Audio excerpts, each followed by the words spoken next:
Welcome to the podcast where relationships, confidence, and determination all converge into an amazing, heartfelt experience. This is Speaking from the Heart.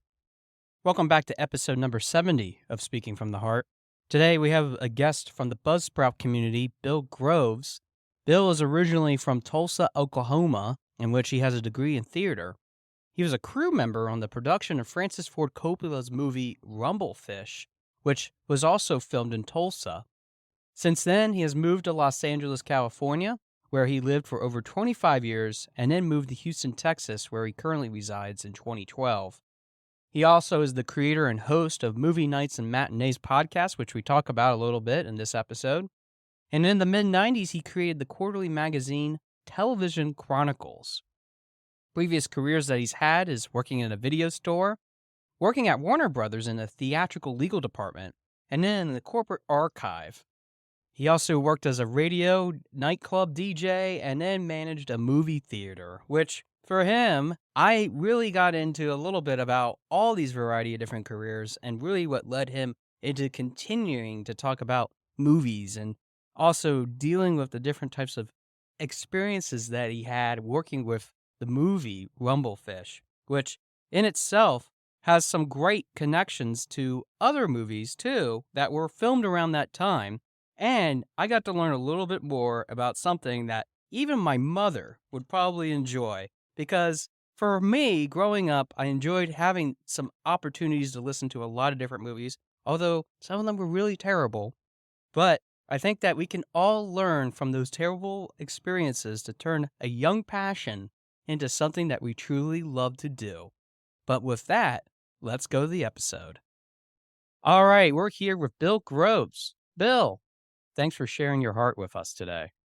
No problem. I flicked the box on my driver's license donor card thing, so I'm ready to go. You're the first person to point that out, that yes, especially in the United States, that is a designation in itself. And you do give your heart out when you do put that down on your driver's license. Good for you. But Bill, I want to thank you so much. You're part of the group of people that connected with me through the Buzzsprout community Facebook page, and I really appreciate you responding to the call of having some guests, and I'm really privileged to have you on the show. And that really leads me into my first question, because the audience heard your impressive background, and I wanted to know a little bit about what got you started in the film industry to kick us off. Well, started in the film industry, I don't know, that phrase is maybe a little misleading because I never really hit the ground in the film industry as such. Let's see. I've had an interest in movies for many years. I did student films in high school, one of which ended up winning an award in a local amateur film festival. And I had anticipated that I would eventually have a career in film, wanted to direct, probably using writing as a means to that.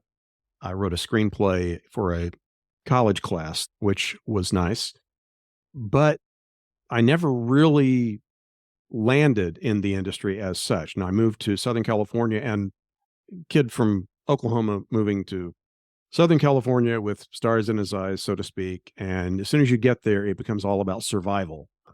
Yeah. Getting a job, finding a place to live, feeding yourself, paying some rent. So the closest I came to being in the film industry, I ended up working in a video store, and I actually met a number of movie and TV stars, a couple of rock and roll celebrities, things like that.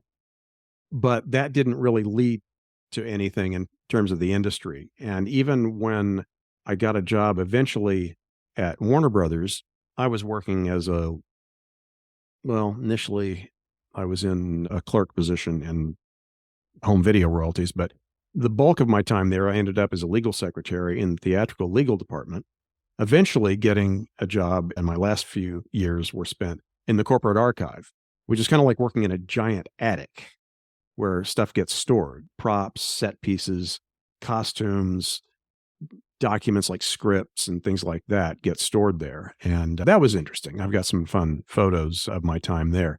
But the only time I really got into the film industry as such, well, there's one I'm going to skip over, but if you do enough research, you'll find out. But primarily, it was the summer of '82. Francis Ford Coppola was making Rumblefish in Tulsa, my hometown. And this was the third movie in a row to be filmed there based on a novel by S.E. Hinton, or as I call her, Susie. Disney did Tex, and then very shortly after that, Coppola came along to do The Outsiders. And I think it was early in the process of making that he read the book Rumblefish and decided he wanted to make that one too. It's a very different type of movie. I had tried to get a job on Tex. I didn't succeed, although a college friend of mine did get a nice little supporting role in it. I tried again on The Outsiders without success.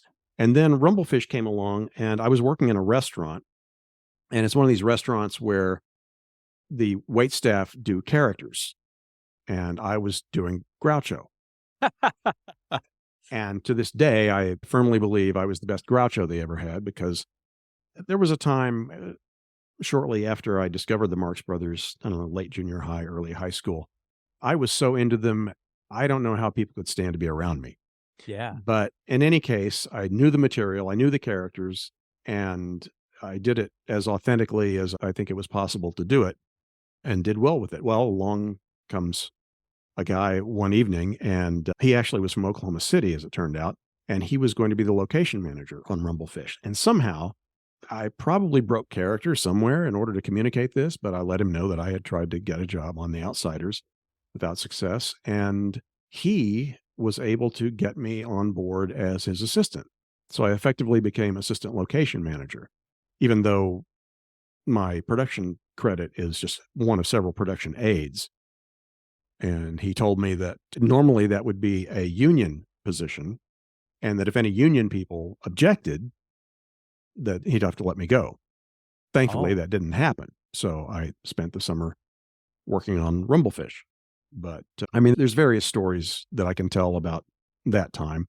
I don't necessarily know that you want them all crammed in here, but in terms of my start, shall we say, in the film industry, that was kind of my start and stop, I guess you could say. Sure. And that's why I purposely asked you that question in the way I did, because I think for some of us, we often think, oh, yeah, I'm going to go to Hollywood. I'm going to be able to be this big star, whether that's be an actor or actress, or on the other side of it, which other people do. Oh, I'm going to be part of the crew. I'm going to be a production person. I'm going to be a writer. And I've known a few people myself from high school that have been able to go out. They've been able to write a little bit and actually have their scripts then submitted to Hallmark, which then they produced some of their movies as well. So I say that in a very broad term because of not only the things that you've done and later in life, but the fact that you actually had this opportunity just kind of out of the blue in a way because of some of what you've shared. And I really am excited about it. And just full disclosure for my audience, if you've never watched the movie Rumblefish, I will put a link in the episode notes for you to go check it out and learn a little bit about the premise of it. But Bill, just in case people don't want to do that, can you just give us a 30,000-foot view about what the movie Rumblefish is about, which obviously was directed by Francis Ford Coppola?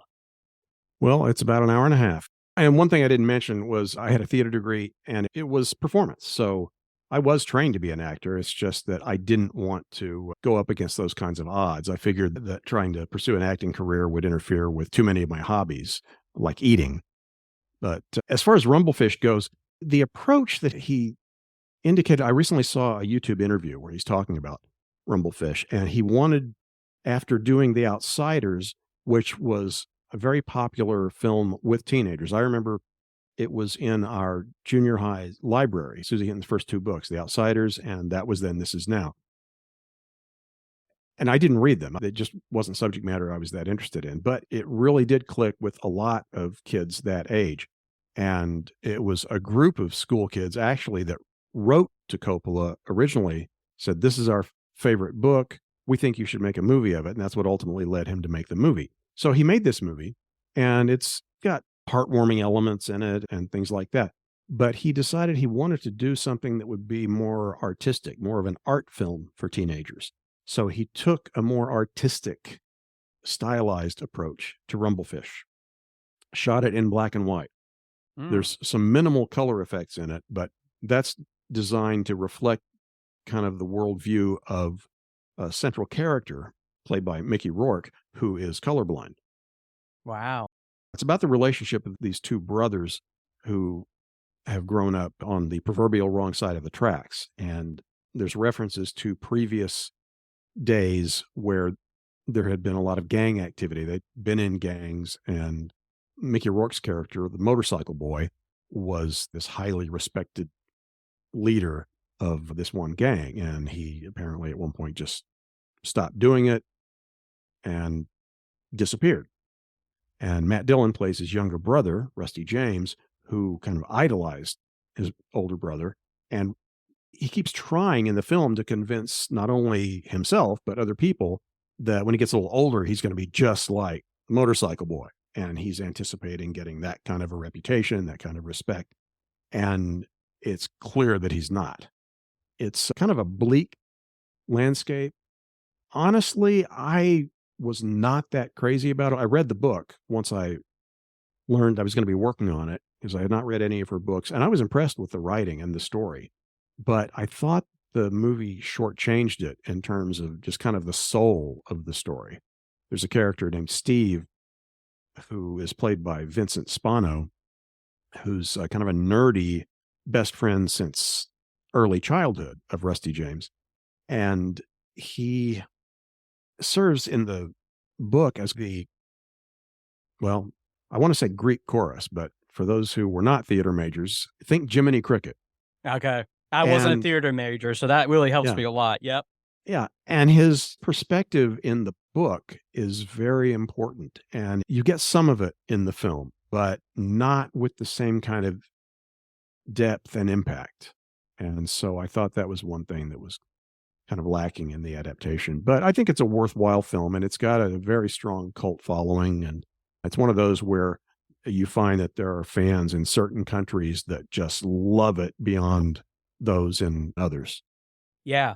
No, that's true. And especially even nowadays, I kind of think of the adaptation of going from digital music back to vinyl records. It's sort of Mhm. that same sort of premise, except that some of the older films really had some deep story making happening and even some director techniques, like you mentioned, because I didn't realize that he filmed a lot of that in black and white because of the context of the character in which he was going throughout the story.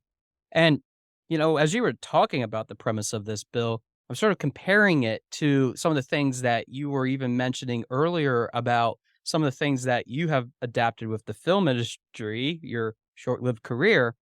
Do you feel that if you were to stick into, and I know this is actually a big hypothetical question, and I'm really probably taking you a little bit out of context a bit, but I want to really dig into this a bit. If you would have been able to stay in the film industry and been able to maybe find your role, do you feel that maybe the successes of things such as Rumblefish and The Outsiders, things of that nature, would have propelled you into a completely different direction? What do you think? I mean, I think for me, hearing what you said, like, it would have been awesome for you to be able to do that. I probably would not be talking to you today because of maybe the success that you have, perhaps. But do you think that that would have changed a little bit of the direction you would have gone in your life? And if so, why?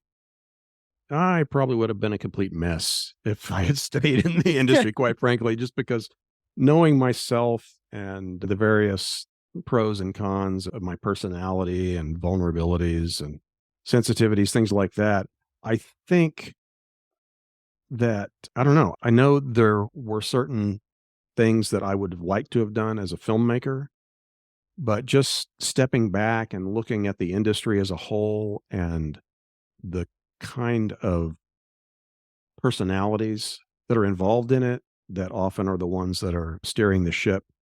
I'm just thankful for the life I have now and the experiences I've had. They may not have been what I thought I wanted at that time, but I've got so many cool memories to look back on and interesting things that I've done and places I've gone. I just think that if I'd gotten caught up in that, it probably would have been guiding me rather than me guiding it. Ooh, that's pretty deep in itself because I think that sometimes we run that tide that kind of goes through life, right? And some people like to go in the direction of where that tide is, but others are like, wait a moment, I got to resist this because I want to go a completely different direction. And I feel like my whole life has been a series of that as well. But I think I mentioned that because I also noticed, and I even shared that in the mid 90s, you actually created a quarterly magazine called The Television Chronicles. Mhm. And I noticed some of the names of the people that you've interviewed, like Stan Lee, the former Dick Clark, who unfortunately is no longer with us, Richard Donner. I mean, these are people that in their heyday were just legendary people in itself. So I'm wondering if you could talk to us a little bit about the Television Chronicles, how you got about getting that idea off the ground, because I noticed that you had a friend that was part of this sort of process to help you get it off the ground. But also, what did you think you learned from that as opposed to what you probably would have learned in what you just answered as to this alternate reality, if you will, of being part of the film industry? Do you feel like you had more control over the Television Chronicles? Is more specifically my question to you.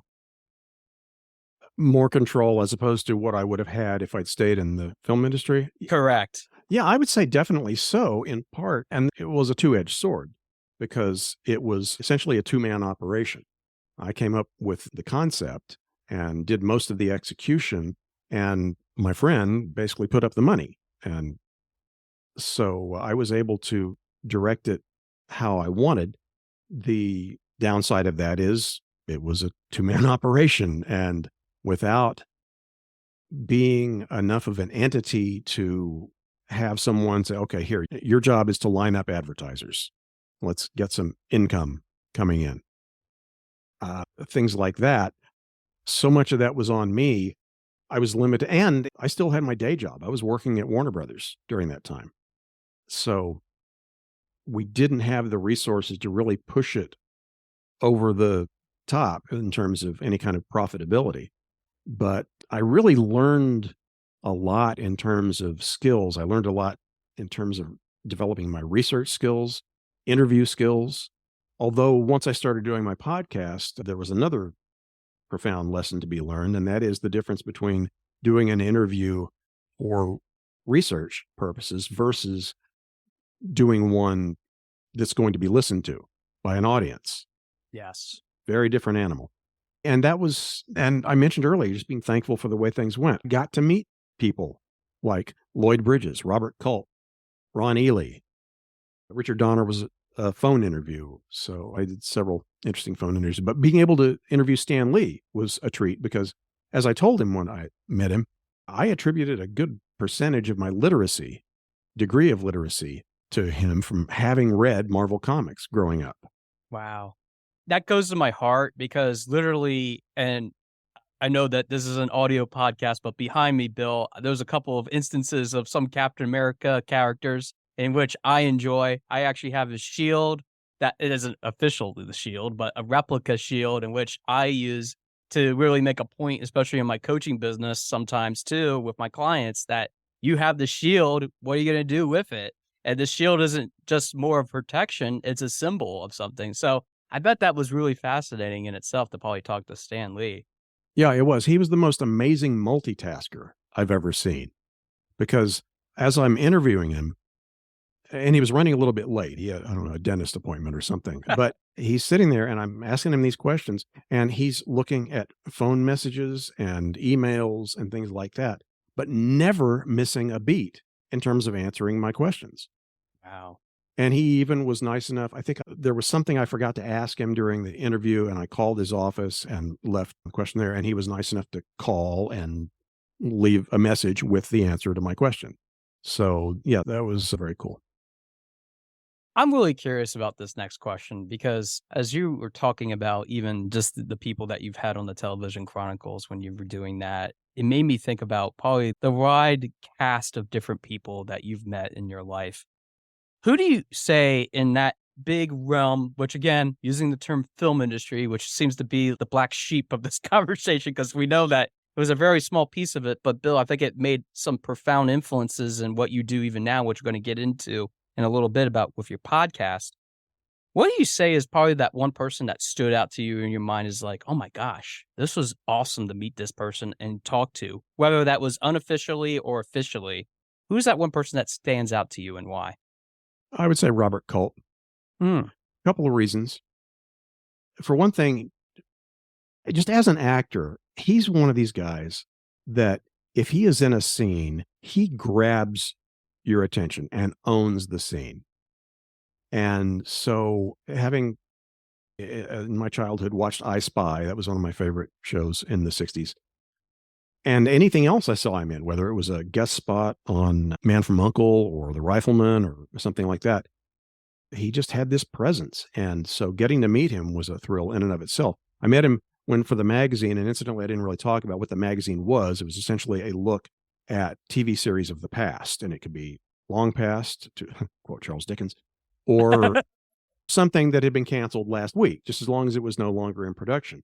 And for the third issue, I did a piece on the Western that he did called Trackdown, which only ran 2 seasons, but it spun off Wanted Dead or Alive with Steve McQueen. Oh, yeah. Dead or alive. Um, Yep. So anyway, that was why I interviewed him, and we do a profile on the series, its development, history, and so forth, and then we would include an episode guide. Anyway, so I'm there to interview him for Trackdown, and we sit down, and almost the first thing he says to me is, "So, Bill, tell me about yourself." That just took me so by surprise, but I thought, "Wow, what a guy. What a nice thing to lead off with." So, yeah, he made quite an impression on me there, and then when he became a recurring character in the sitcom Everybody Loves Raymond, I was Mhm. working on the Warner lot. When I saw on the call sheets that he was going to be doing a spot on there, there were several times when I walked over on my lunch hour and knocked on his dressing room door and sat and chatted with him a little bit. But yeah, he, I think, is probably the one who made the biggest impression on me. Were you surprised by his reaction to you initially? Because you had that surprise, it sounds like to me, that he was really that sort of friendly demeanor type person. Were you surprised by that? Well, I think some of the surprise is that there was somebody working in the legal department who had told me that at least he was under the impression that Culp had done drugs and just really messed himself up and was kind of the show. So I was expecting to be greeted at the door by a Vincent Price character or something. Mm. And so that wasn't the case. He seemed very cool together. And so there was that. But then, and this happened with really nobody else that I interviewed during that time, although he would have been one of the earlier ones since it was the third issue. But in any case, just being that amiable coming out of the gate, I was not expecting. Yeah, that could be surprising. I think sometimes we have this perception that some people have this wall of invisibility that we can't touch them, we can't talk to them, but really, you don't know until you try, or Right. even when you have that interaction with somebody too. And I think that is more prevalent in the celebrity sense, which is why I really wanted to ask you about it, because it did sound surprising to me that somebody like Robert Culp would give you that time of day. But yet here he is, like he's talking to you and yeah, never judge a book by its cover. Yeah. Most definitely. So, Bill, I want to talk a little bit about your podcast. For those that are interested, I'll put the link in the episode notes too. It's about movie nights and matinees, correct? So that's the That's the title of it? title, Movie Nights and Matinees. Yeah. So tell us a little bit about the podcast itself and kind of how you got it to be what it is.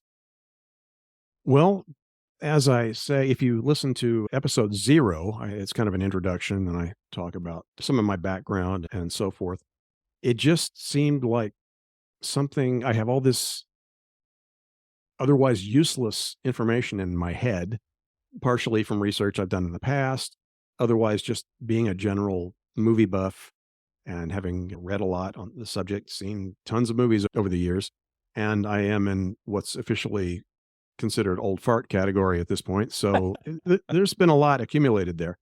And as I say, no one will play Trivial Pursuit with me twice. So how can I put this to some good use? So I thought, well, maybe a podcast would be kind of fun and give me the opportunity to talk to some more people that I haven't.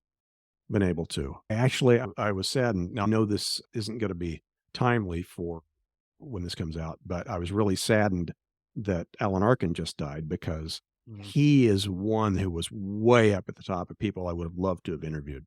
Yeah.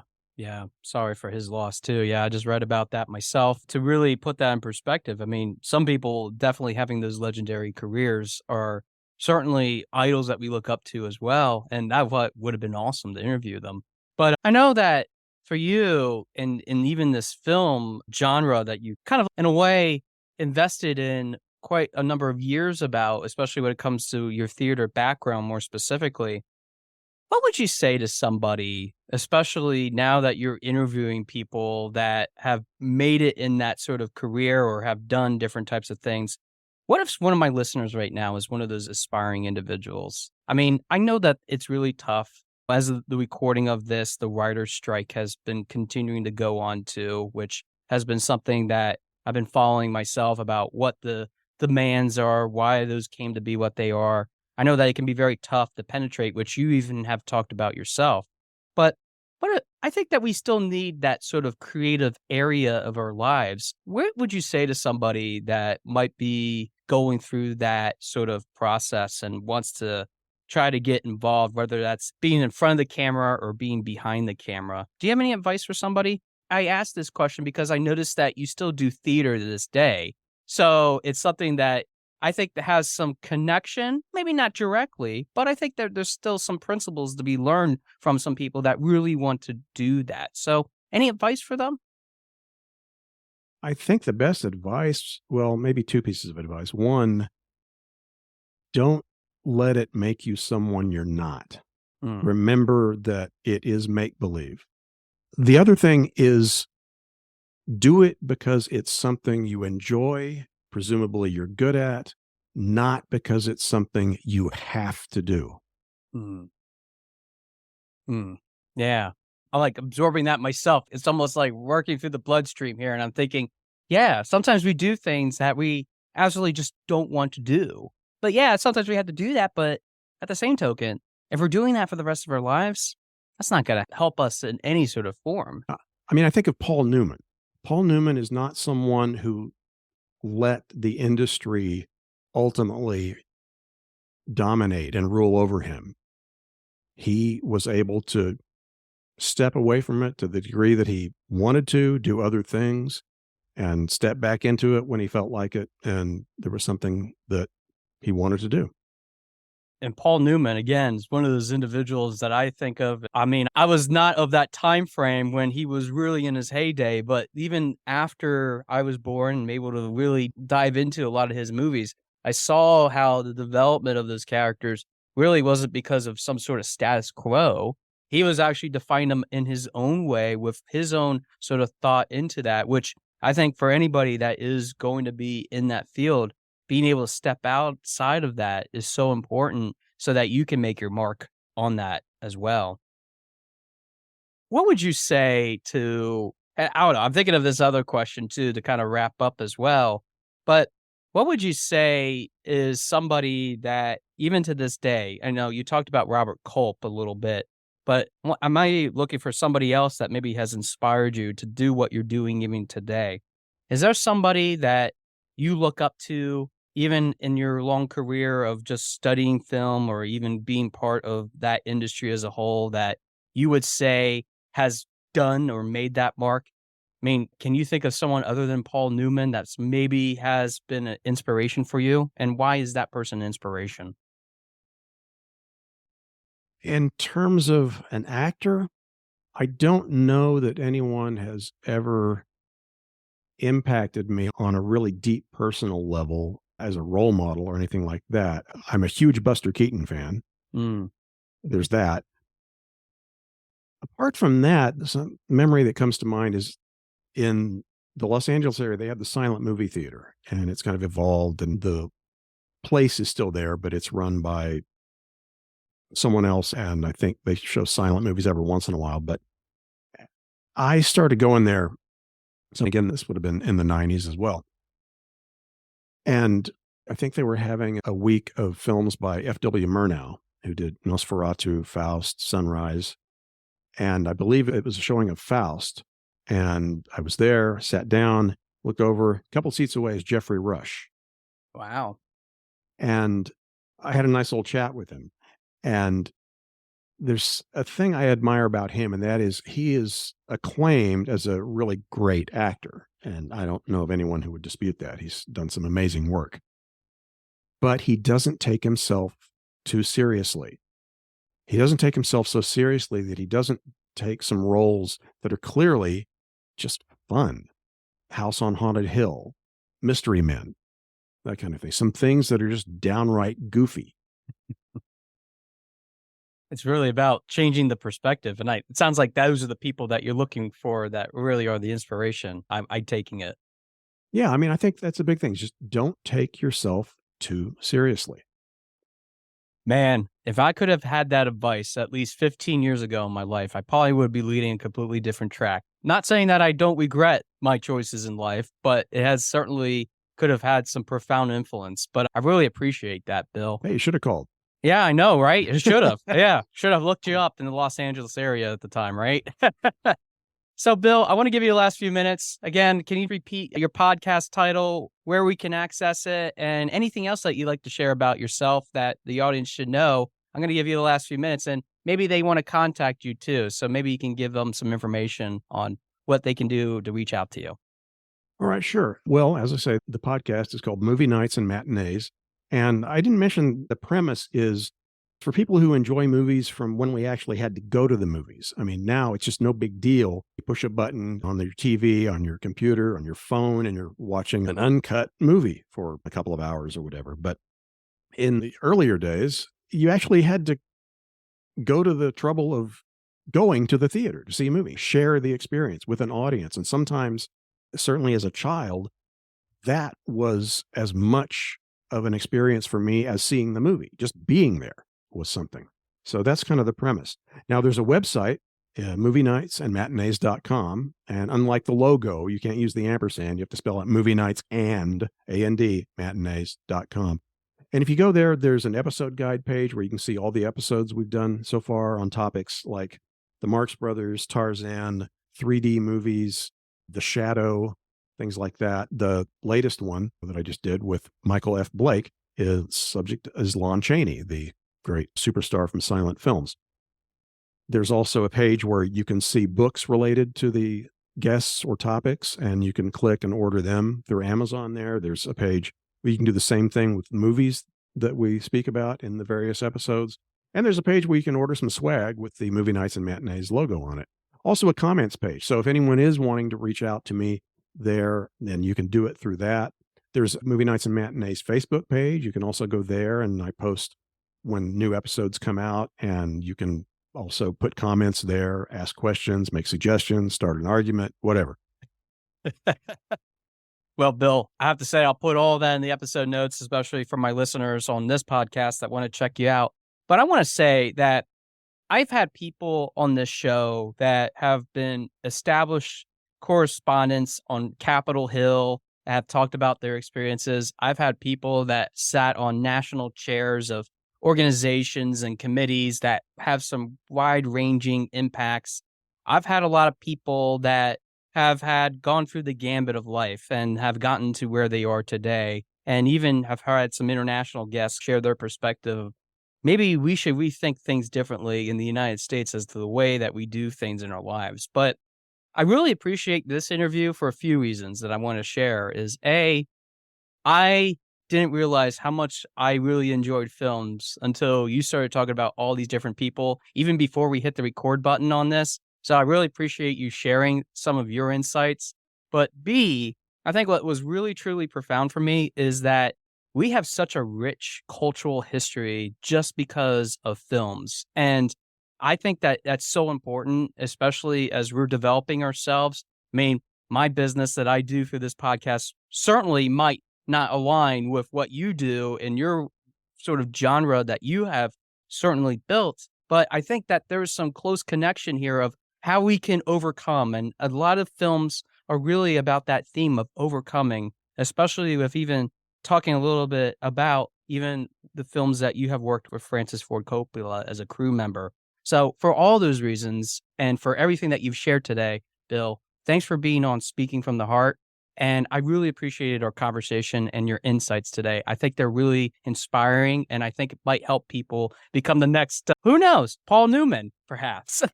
So thank you again, Bill. I really appreciate it. Oh, thank you.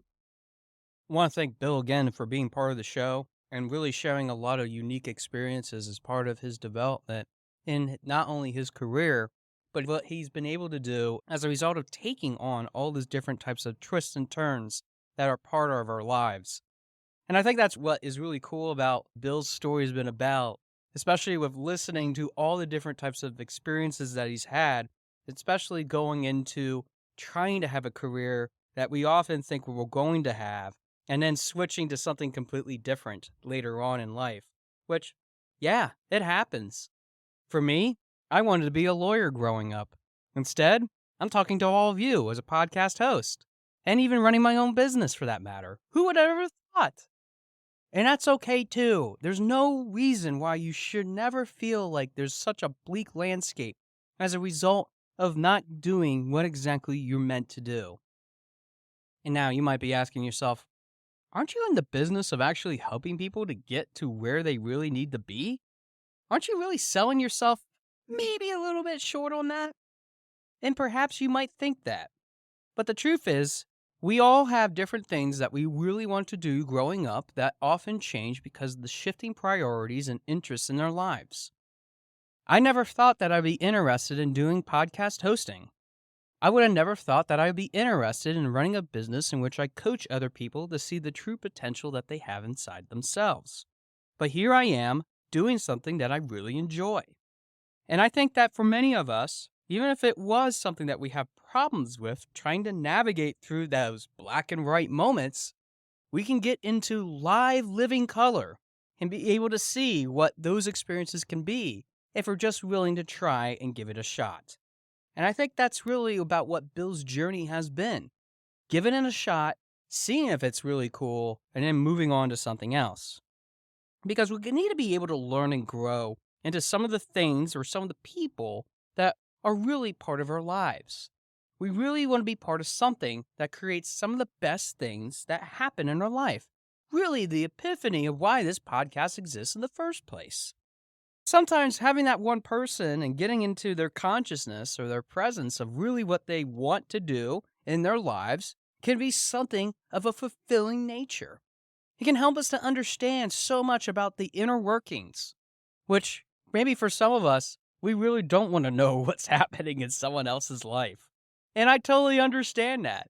There's probably some people in your life that you're thinking, man, if I knew just a little bit more about this person, I don't know if I really wanted to be able to work with them. I don't even know if I want to be associated with them or even have my name attached to them. But I think that for many of us, if we're saying that and we're feeling that, and we might be thinking, I don't know if I really should be doing that, we might be missing out on something that's quite profound. And even then, for Bill's sake, he was trained being an actor. Because of theater, he really thought that it would give him a great opportunity. Does that mean that Bill's life was not so good? Absolutely not. As a matter of fact, I think Bill really enjoys especially some of the episodes that he gets to do now with some fellow people that have been able to go through some of the coolest experiences that he's been able to share and associate with, which I really encourage you to check out his podcasts and listen to more of those episodes with some guests that he's had. But I think it's really about understanding and learning that even through those black and white moments that we have in our lives, we can actually create some of the best things that ever happen in our life on the other side in that living color moment. Sometimes we can turn a young passion that we have in our lives into something that we always wanted, what we always want to do. Maybe it wasn't something that we readily thought about when we were setting out to do it in the first place. But I think for many of us, we often have that intention of thinking that we're going to always do those certain things and have those certain opportunities time and time again. We get shifted off the wrong path. We're not really knowing or doing what we really set out to do in the first place. Matter of fact, maybe some of those distractions that we have in our lives often come back up. Having those people in our lives that maybe we thought we could get away from, but they keep circling back around. I know that for the longest time in my life, I always wanted to have some sort of influence in my life that would allow me to become not only just the best version of myself, but it would remove the distractions that I really had so that I can enjoy some of the best moments of the things that I really wanted to do. And I know that for many of us, that can be very tough. I think about the fact that my mom really was an influence on my life, watching some of the most greatest television series that ever existed, Star Trek being one of them that I have mentioned on this podcast. But there's been others. There's been other influences that even for my father, I think that it has allowed me to create some of the best moments of characters that I look up to. Ever heard of Rocky? Maybe you even heard of Rambo? Maybe you've heard of Pee Wee Herman. Now, what do Rocky, Rambo, Pee Wee Herman, and even James T. Kirk all have in common? Well, I don't know about you, but they have something in common for me. Those are the people in which I have great influence. They allow me to see what I can become as influential individuals of myself, taking some of the characteristics of each of those individuals to ultimately become some of the best things that are inside of me. No, I'm not going to go to Rambo's sort of sake, which if you ever watch that movie, it's pretty violent, the original one especially. I will not be doing that. And I definitely condone violence, especially. So for all my fans out there, yes, violence is not the answer. But what I'm really trying to say to you is this. We all have our influences in our life of how we think, how we proceed, and how we continue to move through the courses of our life. Think of it this way. Bill was influenced by all these different individuals that encouraged him to keep moving forward. Being part of the production team, especially Rumblefish for that matter, allowed him to even go on to do some of the coolest things in the film industry while he was still really active in that. He is still doing some of the coolest things as a result of those experiences from all that long ago.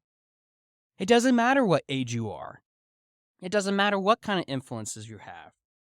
Because you can create some of the best things in your own industry. Industry? Do you mean doing manufacturing? Do you mean giving services? Do you mean providing a product? Well, it could be all of those things, but our own industry. We build our own industries based on what we enjoy the most, what we really like, what we really create, what we actually have deep inside of ourselves that we want to turn into anything that we want. But the important thing is, don't make it someone that you want. Be willing to create your own industry. It isn't about some other person's whim. It's about you and who you want to be. You can be James T. Kirk. There are people in this world that are actually working to be that. You can be Rocky Balboa. And there are people around this world that are professional boxers.